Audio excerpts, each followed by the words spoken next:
All right, Chris, we are back with another episode of The Bully Pulpit. I am Justin Schumfelder, founder of Fantasy Elect. And Chris, who are you?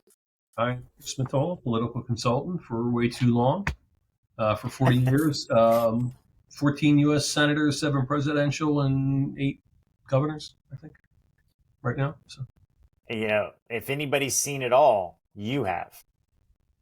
yeah. So this Tuesday was the 20th anniversary of Arlen Specter defeating Pat Toomey in a Republican primary in '04, which was Yeah. uh, it was it's famous, but it was also the first of the big kind of Tea Party, kind of right of center, right wing Republicans taking out the moderates.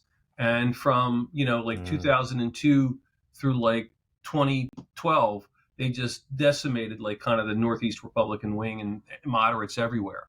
Um, Mm-hmm. and, but this campaign, we were like loaded for, it was a street fight. It was probably the biggest street fight I've ever been in, and we wound up buying a few thousand votes out of the primary, and then one in the general, crushed the Democrat in the general. But like we say, crush the Democrat in the general, which we did. But it was also a case where John Kerry won the state, and we ran 10 points ahead of Bush, and that's kind of how good we were. That normally what happens is it's very difficult to run ahead at the top of the ticket these days. But our brand was we do that. But it was really this kind of year long. It started in like July of the year before and went to the next May. And all these special interest groups were in and spending money, and it was and it had abortion and stem cell and Clarence Thomas and impeachment and fuck all. But it was really, anyway, Right. it was a great thing. But anyway, one of the things that we were saying about it is that I have, friends and acquaintances that, didn't go into politics. They went into syndication TV, or they sold Oreos with New York ad agencies, or did whatever. And I've been very fortunate, and this was the discussion we were having among ourselves. We've been very fortunate to ride in the shotgun seat of the last 40, 50 years of American public policy. And, you got to see the great and the small, and, every kind of issue and every kind of trend. And you kind of got to live it on the inside. You got to be, what was the Hamilton thing, in be in the room where it happens? Be in the room where it happens. And we're very lucky that, and I get to dress like this every day. But it's been a very fortunate career, and I'm sure I could have done something that would have made me richer. I could have certainly done something that would have made me happier. But it's a pretty good trade-off. That's awesome. Was Eric Cantor defeated in that center right cycle, or is that post the 08 financial crisis? I think that was 10. Did he lose in 10? Okay. So it was after the financial crisis. It might have been right after that. It was either 8 or 10. It might have been 8. That's a really good question. But again, he is another one of these guys. And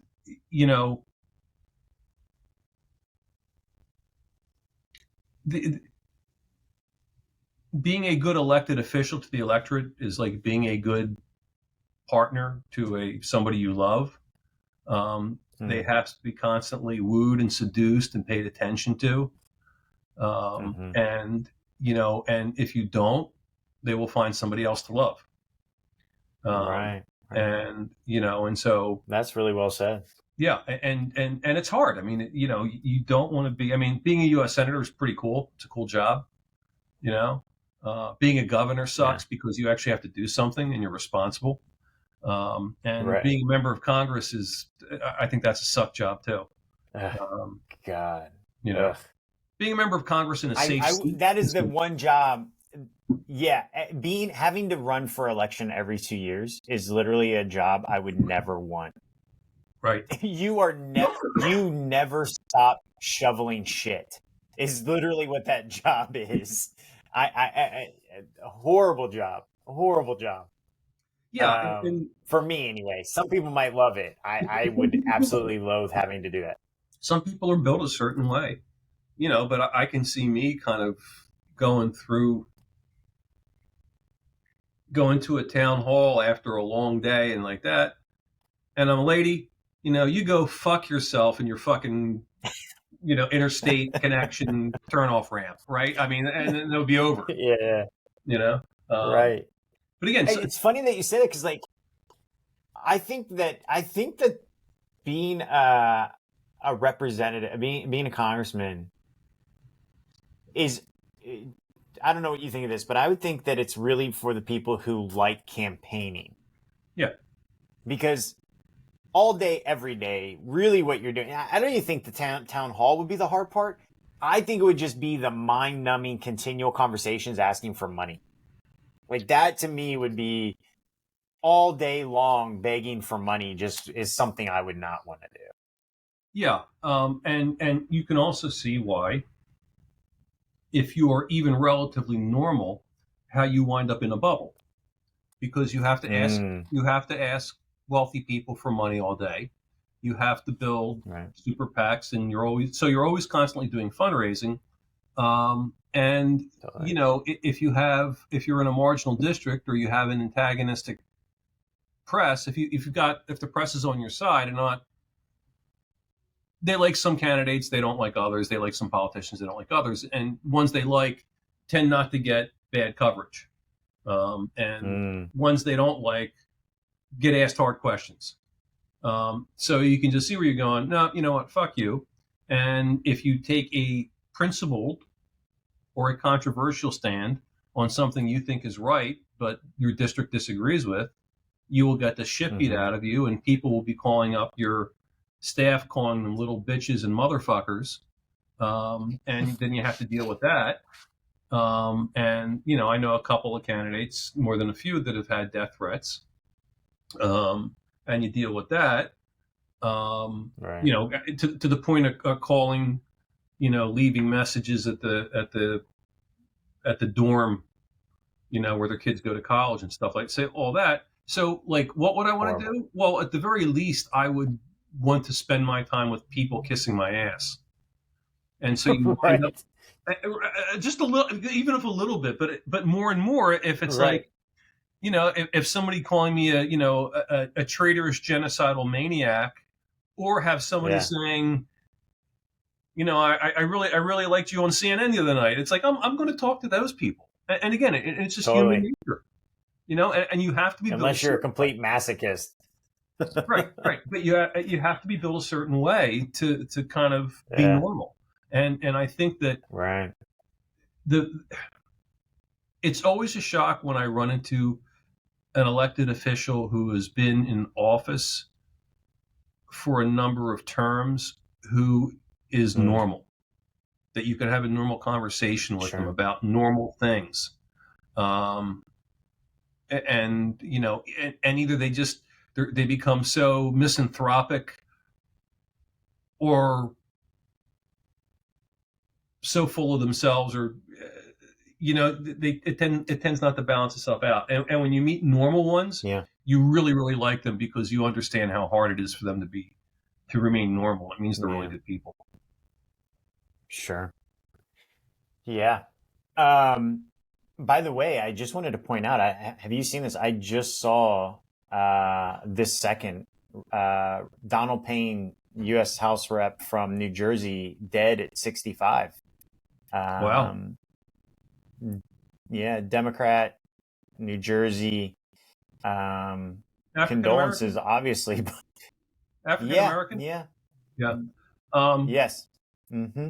so here's a dirty, horrible thing, which, since we're talking about being normal, I'll tell you how, like, having done this for 40 years, not being normal. When you said dead, obviously a tragedy, condolences to his family. It's like, first thought was, oh, that's a shame, sort of. The Sure. second Right. piece was, when's the special election? Is it an open seat? And who do I know that I can pitch somebody in the race? And if you do this for a living, that's It's exactly what you awesome. think. And it's, and it's like, you watch it, like, if you work in the auto body business and you see a 40 car pile up on the interstate, you go, do we have tow trucks available? Right. I Right. mean, that's kind of what you do. Um, Right. and Right. yeah, but it's, I mean, No, 65 hits a little it's too close to home for me.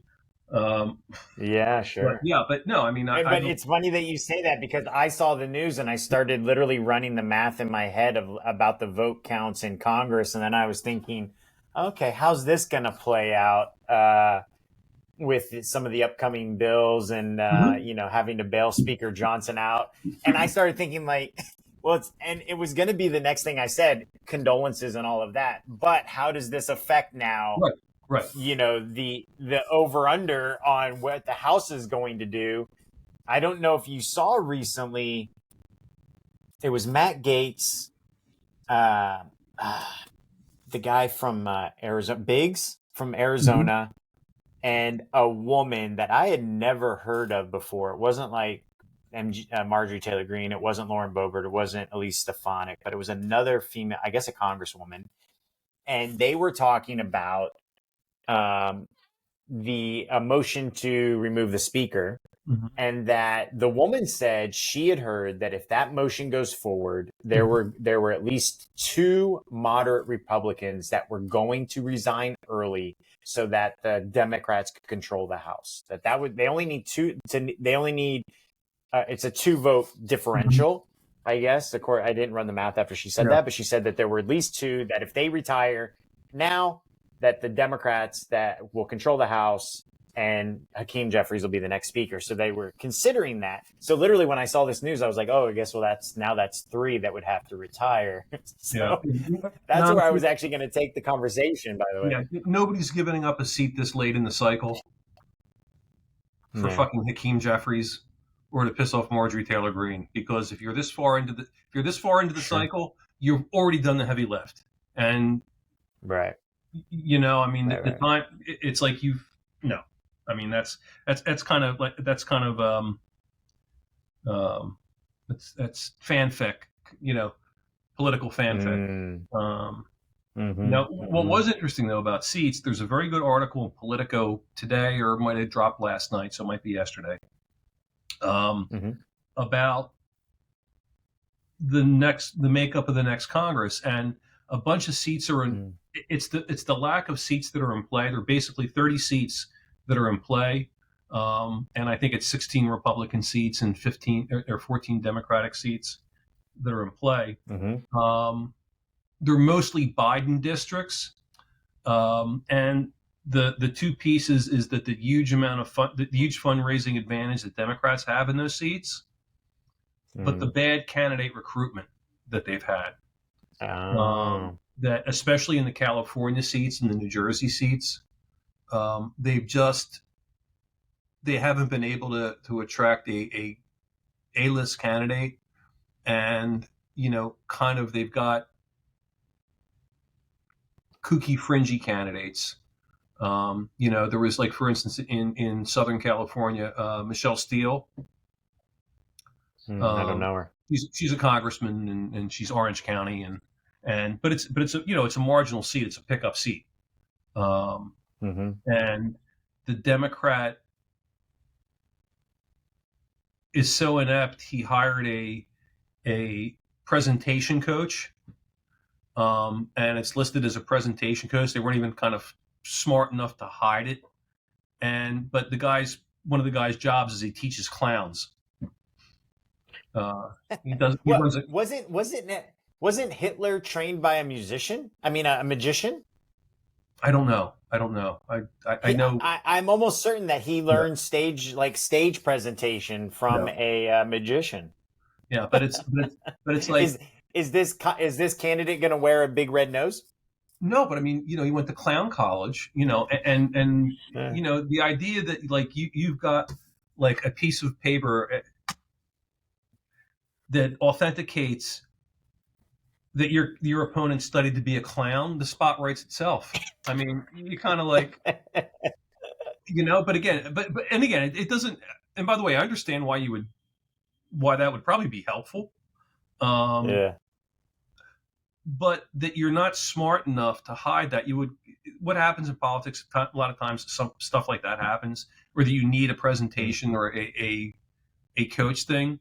They go to the media guy and they say, "You pay him, we'll pay you,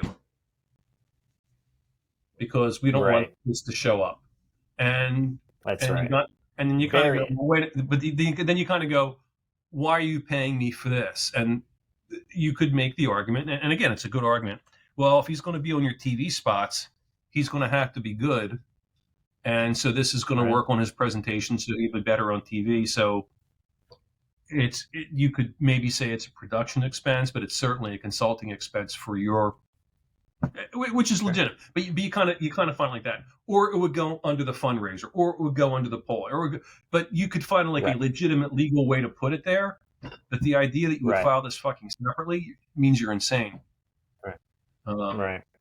but It's anyway, so interesting. I just looked up Michelle Steele, born in South Korea, raised in Japan, Republican from California's 45th district, right. and the Democrat running against her is a clown. Well, his name's I'm just Tran, kidding. but he wasn't a clown, but he took lessons from a clown. He Is he basically he's done it. Vietnamese? I think so. I think Tran's pretty Vietnamese name. Must be Tran. Yeah, unless that's short, Um, unless that's short for something. so But yeah, Tranton or Tran something. I have clown. no idea. But But yeah, so but that and in the Tom Kaine seat in New Jersey, a seat that Biden is uh, going to carry. Um, all the good candidates dropped out of that, and they've got this crazy it's kind interesting. of I opened resistance. this article. Are you talking about why narrow majorities and House gridlock are here to stay in 2024? That article That's it. on Yeah, Politico. it's a good article. Yeah, I think so. Yeah, it looks interesting. But it runs through a bunch Ye- of races, and it's pretty even-handed. And again, both sides declaring victory. Um, and frankly, by the Yeah. way, if you're weighing things, a good candidate is impossible to underrate. But all things being equal, in a Mm, presidential year, you want to be the person with the most money. mm.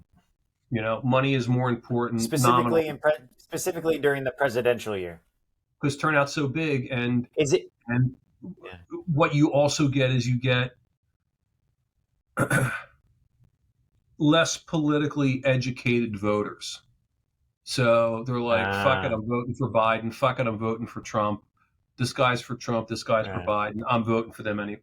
You get a fair amount of right, those things, and right. also in presidential years, you get voters who are less.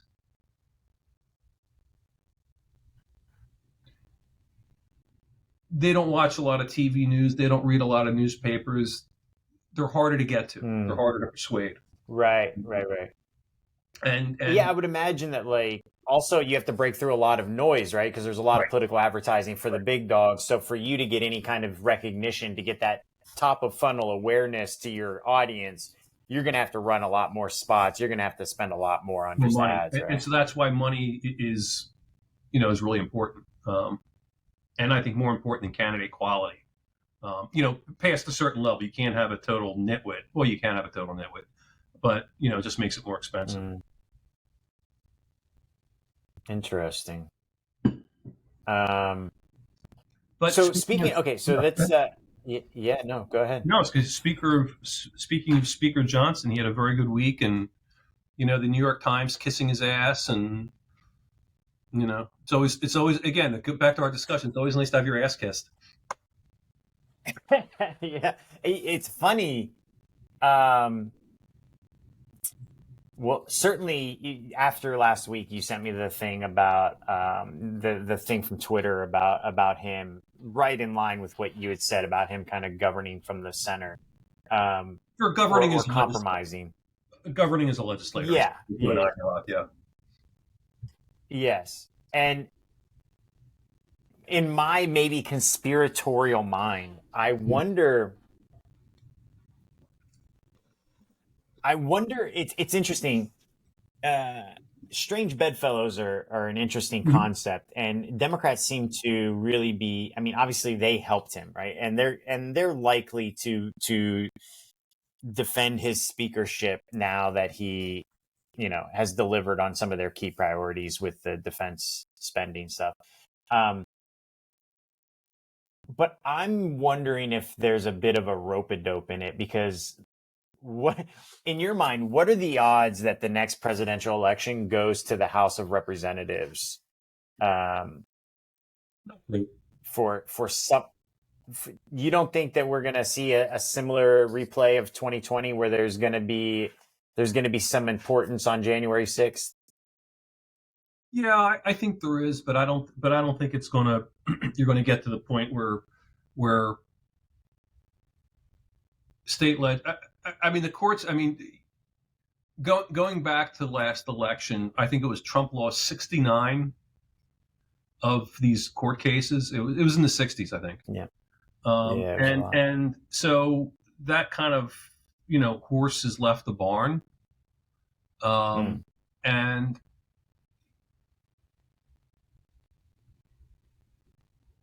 so no, I don't think it is. And again, I have a feeling that this election is going to be not as close as people think it's going to be, one way or another. I agree with you. I think it's going, when it breaks, it's going to break. Right.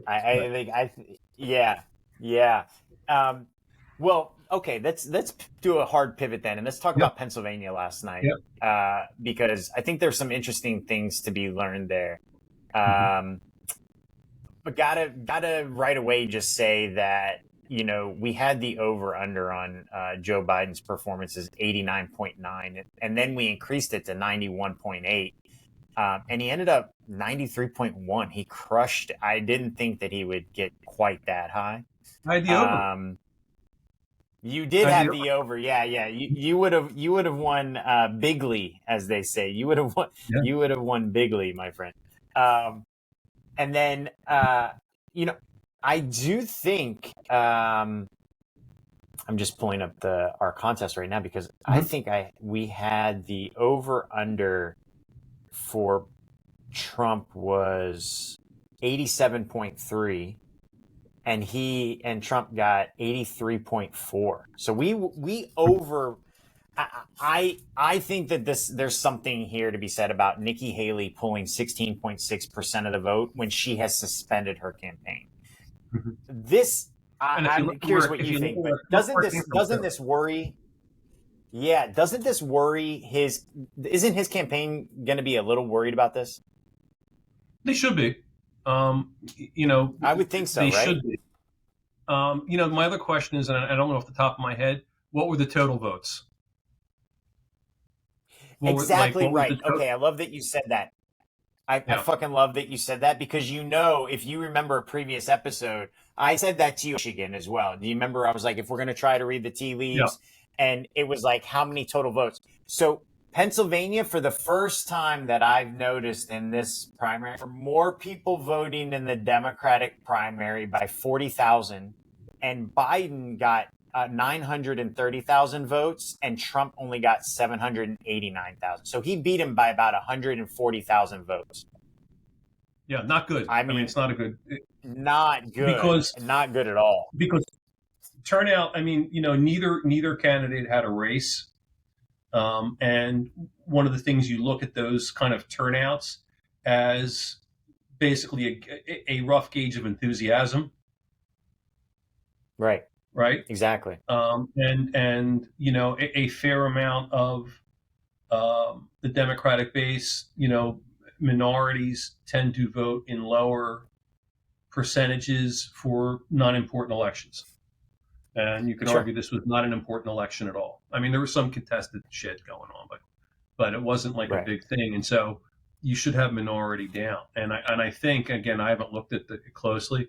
I looked at the Haley numbers pretty quickly this morning before the call. And, it's collar counties. It's what they call Philadelphia collar counties.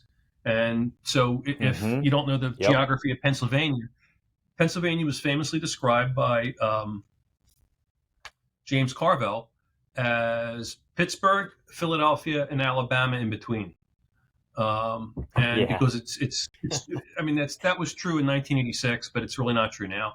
But in Philadelphia was traditionally a Democratic mainstay where if you were a Democrat, you would come out of Philadelphia with 300,000 votes, 200,000 votes, and Republican couldn't catch up.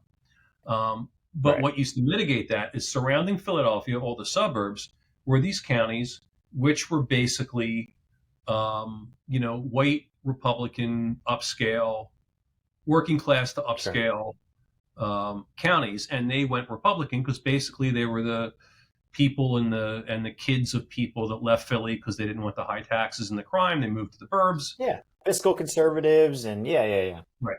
What's happened since '08, really since Obama, but really since 2016, is that Mm. they've all become not only Democrats but liberal Democrats, and Mm. they're the kind of people. I mean, think about they're the people that have like, "There's no hate in our house" fucking sign on the lawn. There's Right. have those things like that's who they are. Right. In most of Delaware County, and they used to be Republicans, and they're not anymore. Mm-hmm.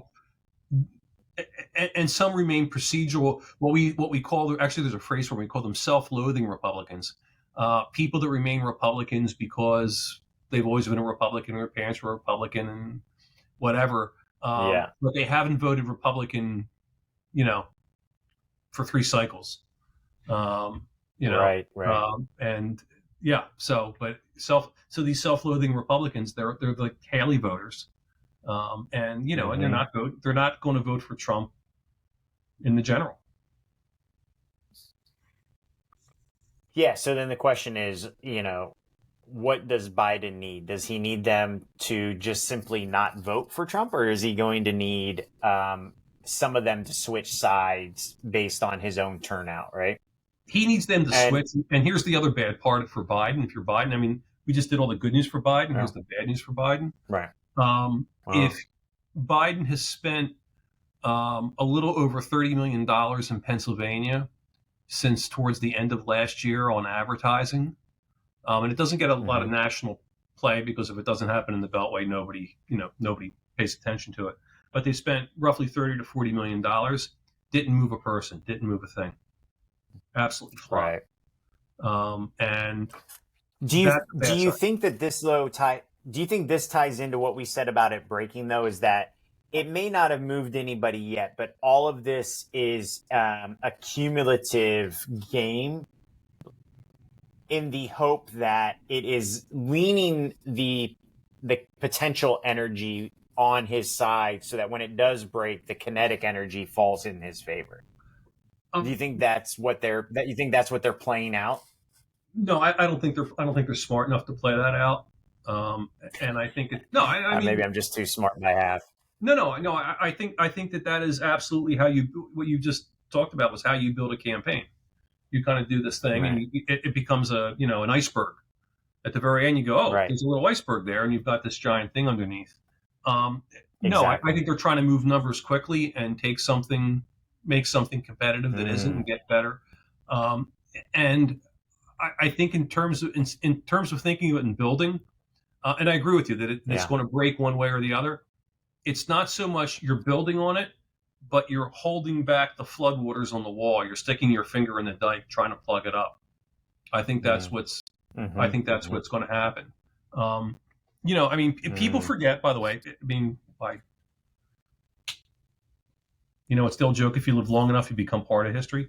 So in 1980, when I was working on one of my first campaigns, first time in this business, people remember Ronald Reagan won, I don't know, won in a landslide, and Carter won like 3 states or 4 states, whatever the fuck it was. But it was a landslide. Yeah. People forget that until September, mid to late September that year, it was considered a dead heat, and there was a major third-party candidate, which was John Anderson, who actually John Anderson debated with Ronald Reagan in September. Carter would not. Carter refused to debate Anderson because he didn't want Anderson on the stage with him, which was a tactical mistake, but that's a whole other podcast. But he didn't have John Anderson. So there were 3 major candidates, and you've got JFK Jr. or RFK Jr. He's still polling in double figures. He's Yeah. polling equivalently what John Anderson did at this time. Mm. And so, you've got a very scenario. But again, it was a really close election until, you know, late September. When people said, fuck Jimmy Carter and fuck the hostages and fuck all this and fuck all that. The economy sucks. And the famous, Reagan framing was, are you better off than you were 4 years ago? Right. Um, Yeah, I mean, from a governing perspective too.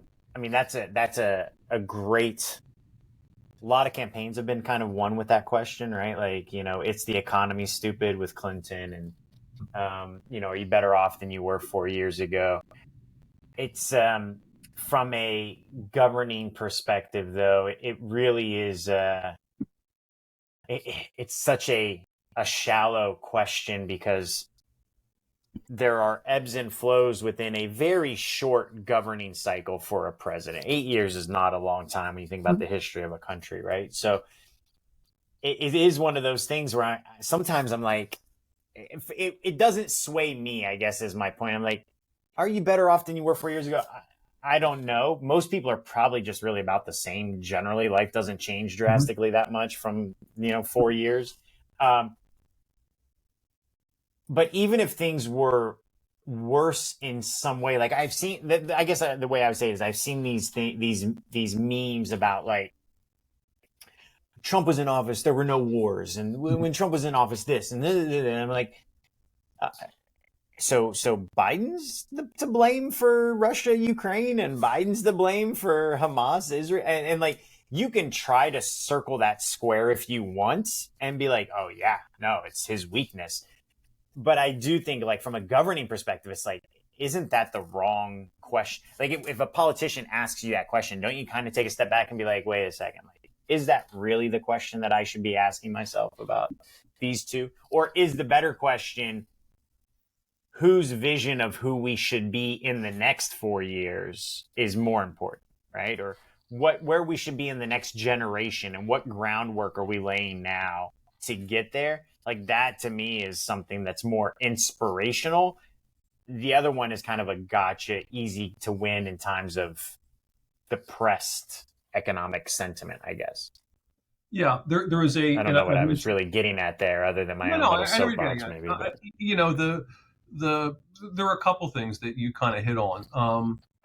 You campaign on poetry, you govern in prose. Is the famous mm, line. I think that you know, and I've mentioned this name. There was a political scientist in the 1920s called V.O. Key, and V.O. Key said that voters rationally ask, "What's in it for me?" right, And everything else is basically politicians bullshitting about grand futures and voters are kind of right, rational and say, you were hired to do a certain job and you either did it to my satisfaction, you didn't. And what's the other guy right, promising? Um, you can. I think Biden's. I mean, you can make.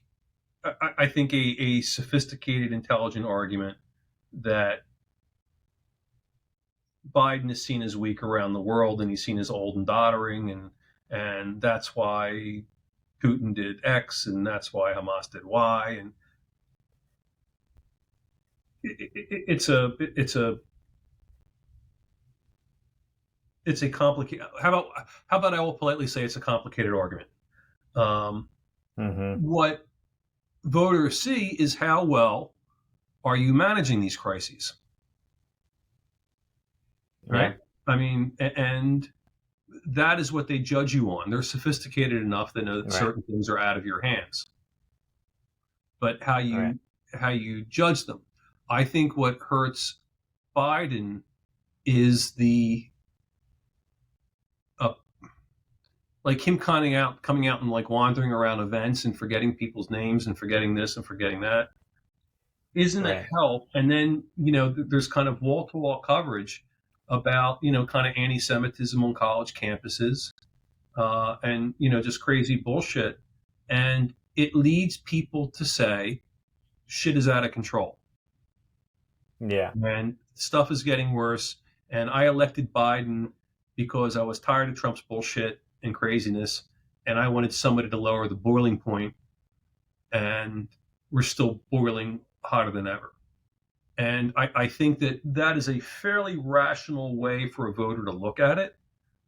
However, I mean, we're talking about when this thing breaks. I can see absolutely, and frankly, I would be willing to make this as a bet that like August is going to come around and Trump's going to have a 10-point lead about Biden because people have just decided like I don't want this 80,000-year-old fucking dude who can't remember shit like running around and running the country.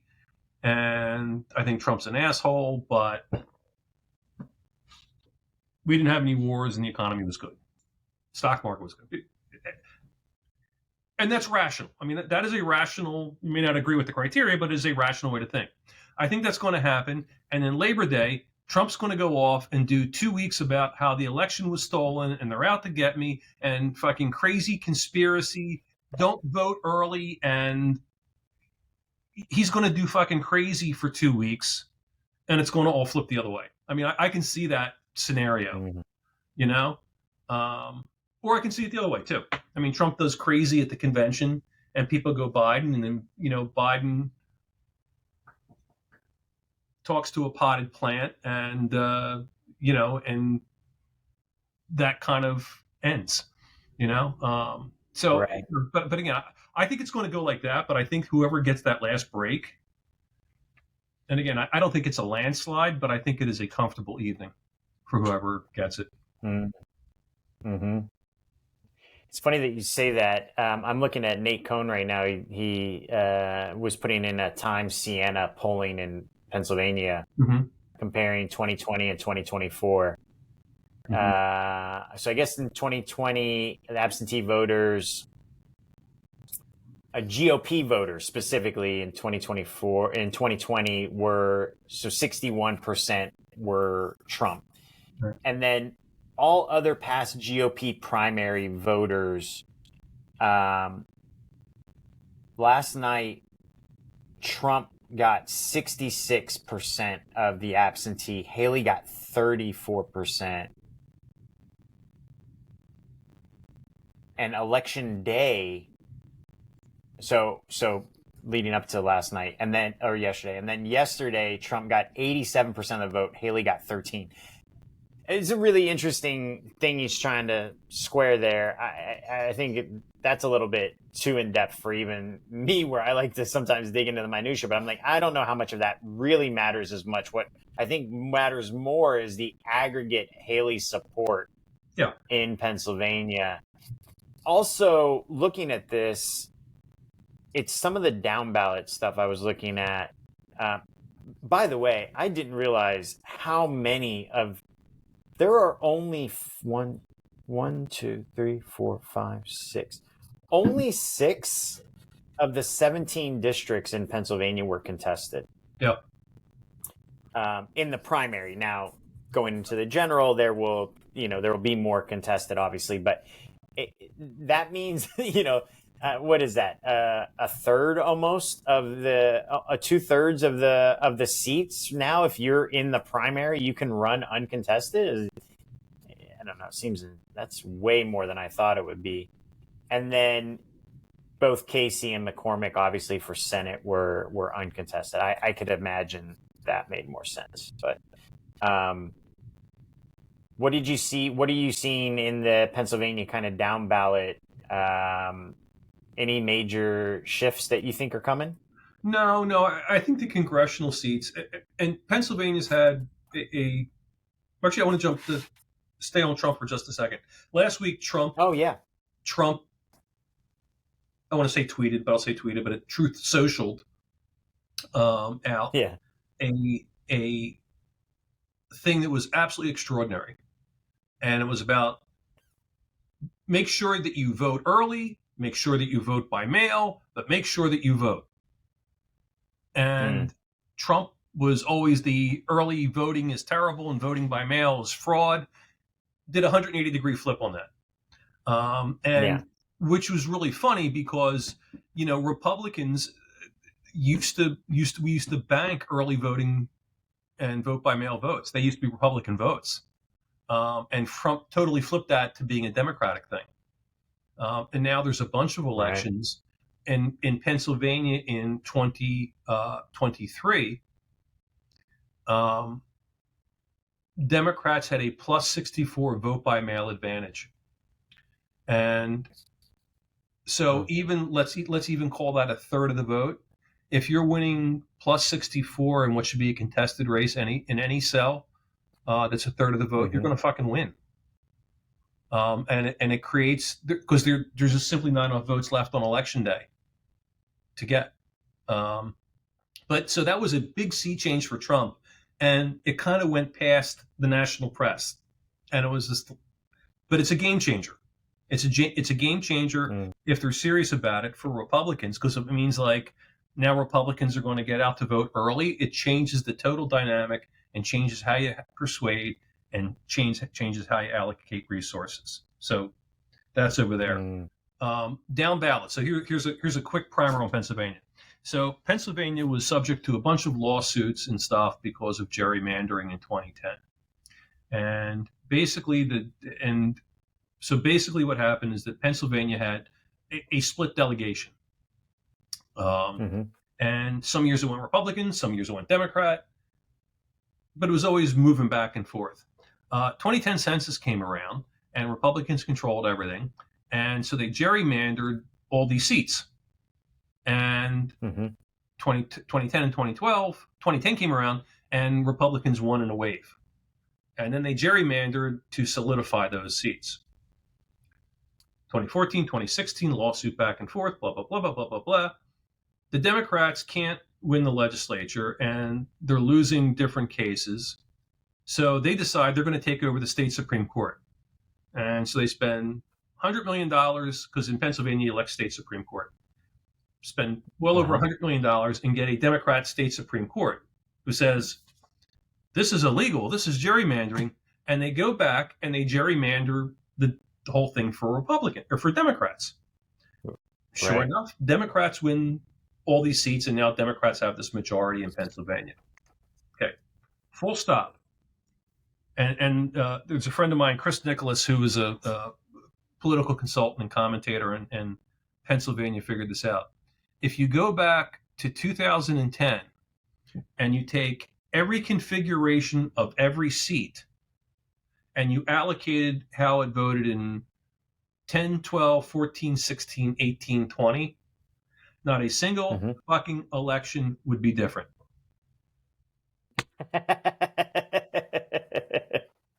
The margin it was all for naught. Right. The margins would be a little different, and where the candidates come from would be a little different. And what this was District 1, now this is District 12, and that was, but they wouldn't have changed. And they wouldn't have changed because of the geography of Pennsylvania. And there's no doubt that these seats, we talked about the Republican suburban seats are now liberal seats. It's like they didn't change because of gerrymandering. They changed because those voters decided they hated Trump. And they wanted to become liberal Democrats. And so they voted for the liberal Democrat. And, the blue collar Democrat that, was up here in, Wilkes-Barre or wherever they were, that was always going to be a Democrat because we're a union blue. No, they decided they're going to be conservative. So, but none of these seats, none of the elections would have changed. And it's one of the greatest, it's somebody's PhD. It should be somebody's dissertation. Because it's kind of funny, and so both sides have spent hundreds of millions of dollars to get the same results that they would have had in 2010. Well, at least they're stimulating the economy. Right? Yeah. I mean, people in TV stations got to make a living at somehow.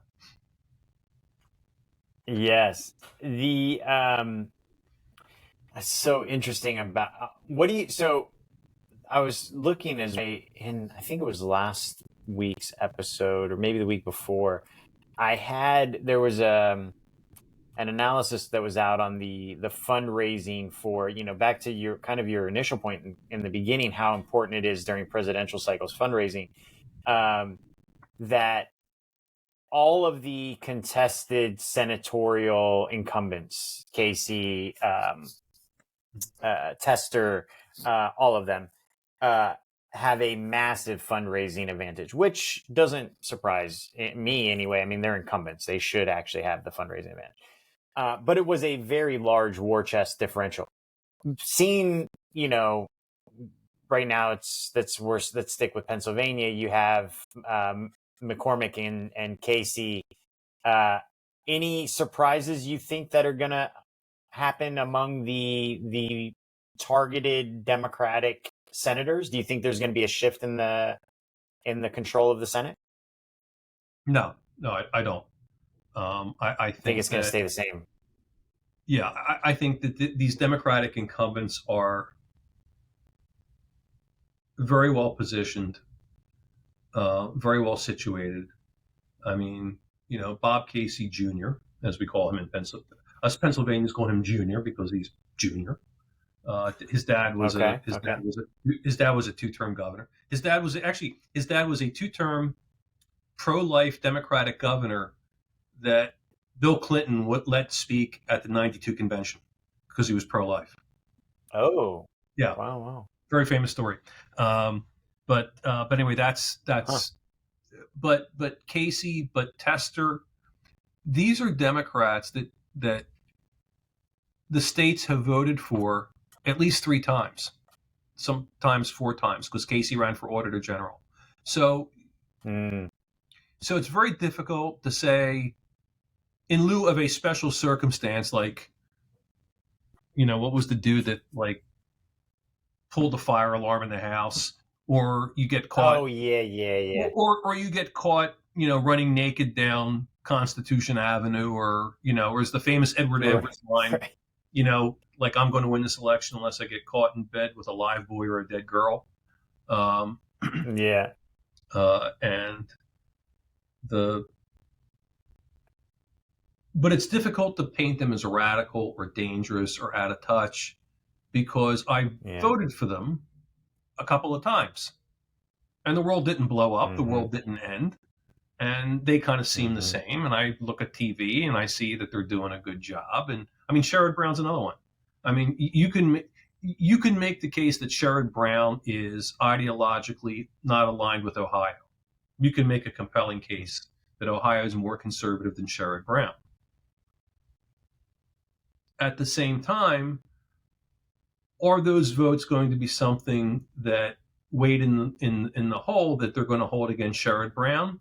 There's not a lot of evidence of that. I mean, Mm. in Montana, the Republican is a good candidate. He was in the state. He left the state. He came back to the state. Um, there's going to be an extraordinary amount of money spent there. But John Tester is a rancher or a farmer. He's got a crew cut and he's got three friggin' fingers because he was so stupid he lost them in a combine. So Right. the Right. guy with the crew cut missing fingers in Montana, I know who that guy is. Yeah. Like he's not the woke liberal, chanting "Death to USA" at Columbia. I mean, I know that, right? And so Exactly. it's very difficult, not impossible, but it's very difficult to make those cases against those kind of incumbents because they are, Right. while Right. they Right. politically may be adrift from the state, culturally they are aligned with the state. Mm. Culturally, I mean, there was an incident in Pennsylvania, Bob, and if I talked about this last week, I'm sorry. But McCormick traveled to Pennsylvania, to Philadelphia in a bus, with a bunch of Pittsburgh politicians to get a authentic Philadelphia cheesesteak. I don't And think you did talk about this last week. Actually, where yeah, did he go? Pat's, Geno's, or to a he real went to one, like a Geno's. real spot? He went to a tourist trap. And again, Oh my no, God. I mean, and hey, again, I've eaten more than my share of Geno's cheesesteaks, but Sure, of course. you eat Geno's or Pat's at 2:30 in the morning when you've just left the club, you're hammered, and you've Yeah, got one eye yeah. closed, and you're staggering trying to get something in your system. I mean, that's kind of when you eat And that. half of it, half of the whiz with ends up on you. It's Yeah, like, I always say like unless you've had in the late '70s, early '80s, we're like, unless cheesesteak grease has dripped on your white canvas shoes, you're not a real Philadelphian. Um, right, right. but yeah, but again, culturally, that is unlike Pennsylvania. And Yeah, Casey did an yeah, event yeah. this week, and I can't even think what it was, but culturally, it was right on, right? Right, right. In Ohio, Yeah, those things matter. yeah, Ohio Sherrod Brown's going to go to Cincinnati, and he's going to go into a Skyline chili, which I think is vile, but that's okay. But he's going to go in and say he's just going to go four ways. He's not going to say, "Can Right. I have a Skyline chili four ways with onions and cheese?" He's just going to go in and say four ways, and he's going to Yeah, get, yeah, yeah, yeah. and you kind of right. Yeah. And those kind of things matter, and having three fingers and a crew cut in Montana matter because like that. Right, right. And Okay. Tammy Baldwin in Wisconsin is another one. Um, Yeah. and she's openly gay, and Mm, so like trying to run stuff that he's even insinuates openly gay or open like radical or something like that. I fucking voted for her twice. She's not mm, doing. She's not doing. Reading. Billy has two moms at a drag queen show. She's doing tax policy, right? And again, it becomes very difficult to make the case if you voted for somebody multiple times in lieu of a shocking event that somehow they are dangerous. right, right. Yeah, it makes sense. I think it does seem like just as Trump Biden will break decisively, I think it's the same with the Senate. I I think agree. it's going to break and it's going to be a clear wave. And I agree. from the way everything looks now, I agree with you. It's going to break blue, mostly because the Democrats were very fortunate to draw a strong crop of senators that were on the chopping block this year, Yeah, and I think that's the main reason. yeah, and Um, what I think can be in play though, I think a place like Michigan could be in play because the Democrat yeah, is not very good. She is ideologically kind of misaligned with the state. The Republicans, whose name I'm dropping for 2 seconds, is a good candidate. Um, he's a good candidate, and Michigan has a lot of cross currents. Um, right. it's got three hundred Is it thousand. Justin Amash? Right? Is it Is that him who or you're talking about? no? Senate, U.S. Senate. Yeah, Michigan, USA. I thought it was Justin Amash, but maybe not.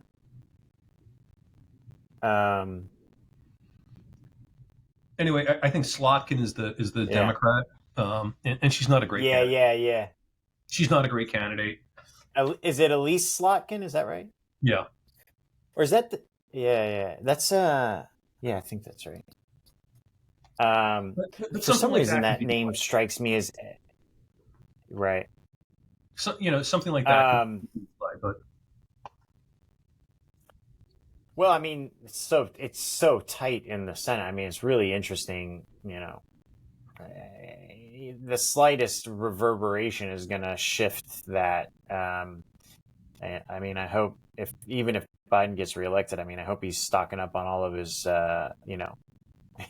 his judicial appointments now because I think it's going to be that party's going to be over potentially. Um, let me ask you a question. That's some of the things I think that are going to. We talked kind of about the individual races, but we have yet to talk about some of the developments that are really going to affect potential races. And you touched on one, which is Colombia, these mm-hmm. pro-Palestinian or pro-Palestine anti-Israel, whatever you want to call them, demonstrations. This is also, we talked about the total turnout numbers in Pennsylvania, higher for the Democrats. Michigan, much lower for the Democrats, potentially, I would say, because of the Arab American population. Mhm. To me, this is still the albatross around Biden's neck. Said it I think almost every week now. What can he do? Short of, this is another thing very similar to Reagan. Is your life better off than it was Mhm. 4 years ago?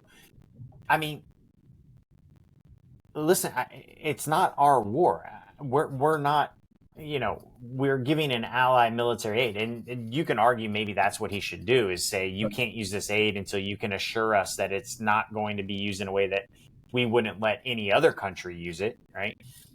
But other than that, calling for a ceasefire, I've listened to him multiple times saying we want a ceasefire. We're trying to negotiate a ceasefire. We want a ceasefire. He's doing exactly what they're asking. Right. So I think the biggest problem that I see with this is, and this is the most interesting problem, is that sometimes in elections, if you take a step back and I think about previous elections, sometimes it's something that is out of your control that you just can't do. That is Mhm. the thing that is your undoing. And this is starting to feel like that. Like, it feels like anything shy of river to the sea of all Palestinians is Mhm. not going to stop these protests. And he's losing his base, which is a segment of his base. Yeah, and that's a really, really, really good point. And here's kind of what history tells you about that kind of stuff. There used to be a phrase in the '80s was say, "Let Reagan be Reagan," um, and and Mm, and again, I mean, they're saying, I mean, the rhetoric is ceasefire, but Hamas has turned down, half a dozen ceasefire agreements, and I also think that protests aren't happening all over the country. They're happening in right. these Ivy League schools, in these kind of, and what I would call elite schools, where mommy and daddy Mm-hmm. have, like, there are no poor people at, you know, there are a few poor people at Columbia and these Ivies, and there's a lot of legacy deltas. And if you are an average person, and you're kind of going like, this is whose student loans I'm going to be paying off. Um, and Right. Right. and Republicans aren't clever enough that I would be doing that. I'd be running that as 10-second spots all over the place right now. I would literally have Totally. people doing Totally. a crazy dance and saying these are the people that Joe Biden wants to pay the student loans off of. Vote Republican. Right. Or, Right. I mean, I would literally do that Right. spot. But I think that it's really easy to hate rich, snotty, entitled white people who are Mm, going to a institution that most people in this country would never be able to get into, and more importantly, would never be able to afford. right. And Right. as a blue collar kind of kid, I see that and I go, you know what? Fuck them kids. As the famous Right. Right. Right. Jordan Right. meme goes, right? Fuck them kids. And so I think to go back to Biden, I think Biden would be well served to say, fuck them kids. And Israel's an ally. It's the only democracy in the Middle East, and we're going to back it. And if you don't like it, go fuck yourself. Um, Mm, and not so much different from those words, because what people then will respond to is that I don't agree with Biden. I think he's wrong, but he's got balls and he's a leader. And right. because, Right. and so, but basically, as you said, it's kind of out of his power. And so, why not take the benefit with not a whole lot of, and again, if he's seen as being a weak, doddering leader, which he is, that's part of the problem. Part of it's his age, but he's kind of seen as this kind of ineffectual leader. By saying, fuck you, it makes you strong leader. I think instinctually it's Mm, where he wants to go anyway. And so kind of let mm, Biden be Biden, um, because if he's not accruing the benefit from doing this balancing act, then politically I would advise him to accrue the benefit by doing what he wants to do. or where his heart is, and people respond to that. Yeah, I think that's a valid point. I mean, I think the thing about what you're saying as well is that I don't think there's actually much political damage that will happen for him because No. nobody votes under 25 anyway, right? Those aren't going to be voters most likely, or not enough people vote maybe. The real issue I would say is the Arab community in Michigan. Yeah. And how do you address that one? So it's almost like it should, in my opinion, I think it should be a 1-2 punch. You say anyone who is has a protest or breaks the law during a protest while in university cannot have their loans forgiven. We're Yeah. going to start pulling That would federal. that would be an easy, great thing to do, right? Very easy. You still please the other people, but you say, listen, you were protesting while at university when we were paying for you to go to class. I don't think so. That's ridiculous. Right. But on the other hand, I do think that to come in with the 1-2, I don't see how he wins Michigan without giving the Arab community something, or at least showing them that he gives a shit about Gazan lives, which means, and listen, the moment that he threatened Netanyahu, they called a war cabinet meeting and they were like, we're going to do this. He has the power to do this, or at least he has the leverage to try to force it. And he says all arms deals should be held to the same legal structure as every other arms deal. I don't think it was with you. It might have been with you, but no, it wasn't. I said to someone recently, this is just like us being in Iraq. We were in high density cities. If you look at like Mosul, you look at Baghdad, you look at these things. We did not go dropping dumb ordnance into the middle of city blocks. We went house to house with our soldiers. High risk for the soldiers' lives, but it mitigates civilian casualties. And what you say is, the war that you're in does not require air power. It requires you, if it's so important, it requires you getting your ass in there door to door. That's what it requires. Is that worth it for you? And I think if he did that, if he said we're halting all air bombardments, we're halting all artillery, these things are not used in door to door city warfare, then I think that actually gets him some goodwill in that community, and it's a good 1-2 punch. If you're going to be the middle ground, truly be the middle ground is my point. But this is the thing I think will cost him the election more than anything else as of yet, even more than the border. I think I don't think the border is going to lose it for him. I think this is what will do it. Okay, last thing, because I think it's maybe the most important, TikTok. I never thought I'd say this is the most important thing, but I don't know if you're on TikTok. People are pissed about what they signed. Personally, I don't care either way. Do I believe the rationale behind? I'm in favor of the law. I could see being in favor of it. They don't allow Facebook. They don't allow Google. Like, fuck you then, right? But my understanding of the law is that it's not just TikTok. Like I saw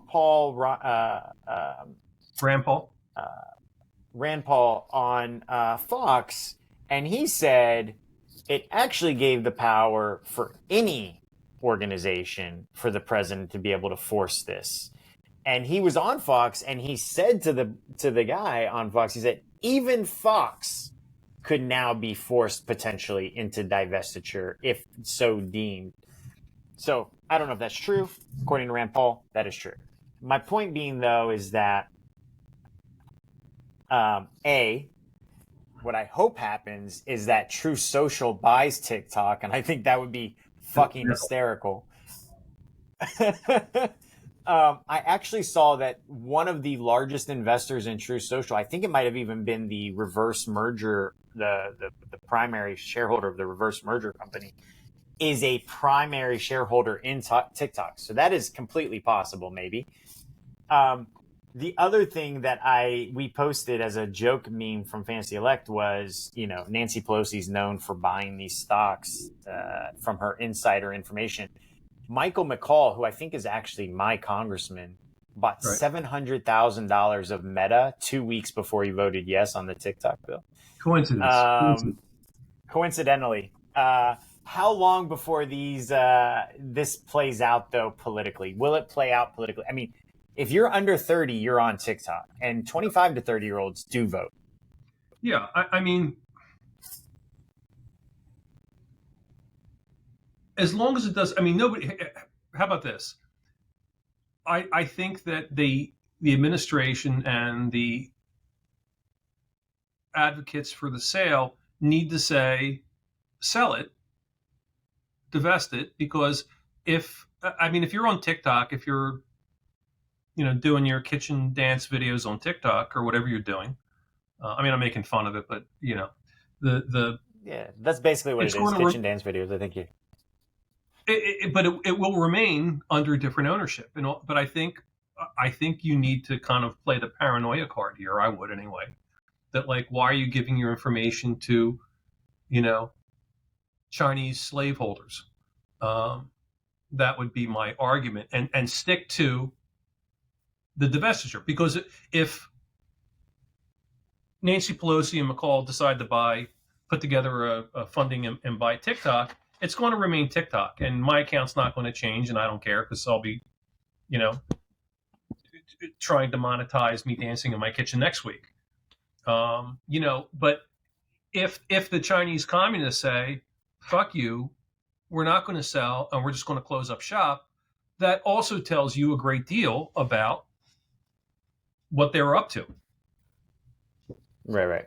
You know? Yeah, I don't see them doing that. I mean, Yeah. I think we have entered a very interesting period. I'm very curious what's going to happen here. The divestiture of it. It's one thing to sell when you don't have to sell, because then you Right. can you can negotiate. It's another thing to sell when it's a fire sale and you're Yeah. being forced to sell. Yeah. And you're not going to get the same valuation. And there are a lot of American venture capital and private equity companies that have money invested in it. I don't think they're going to get the same valuation.